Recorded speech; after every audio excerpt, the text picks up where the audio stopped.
সিরাজগঞ্জের শহীদ এম মুনসুর আলী স্টেশনে ঢাকাগামী silk city express ট্রেনের একটি বগি লাইনচ্যুত হয়েছে।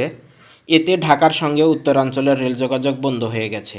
বিষয়টি সিরাজগঞ্জ বাজার স্টেশন রেলওয়ে থানার ভারপ্রাপ্ত কর্মকর্তা খায়রুল ইসলাম তালুকদার ঢাকা পোস্টকে নিশ্চিত করেছেন।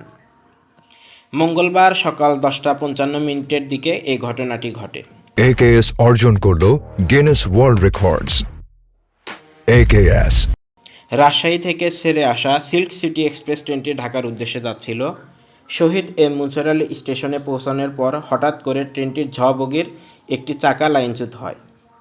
ওসি খায়রুল ইসলাম তালুকদার ঢাকা পোস্টকে বলেন, সিল্ক সিটি এক্সপ্রেসের ঝ বগির চাকা লাইনচ্যুত হয়েছে, এ কারণে বিভিন্ন স্টেশনে যাত্রীবাহী ট্রেন আটকা পড়েছে। এদিকে লাইনচ্যুত বগি উদ্ধারে ঈশ্বরদী জংশন থেকে একটি উদ্ধারকারী ট্রেন ঘটনাস্থলের উদ্দেশ্যে রওনা দিয়েছে। উদ্ধার কাজ শেষ হলে রেল চলাচল স্বাভাবিক হবে বলে জানিয়েছেন রেলওয়ে কর্তৃপক্ষ। নাজমুল হাসান, ঢাকা পোস্ট, সিরাজগঞ্জ।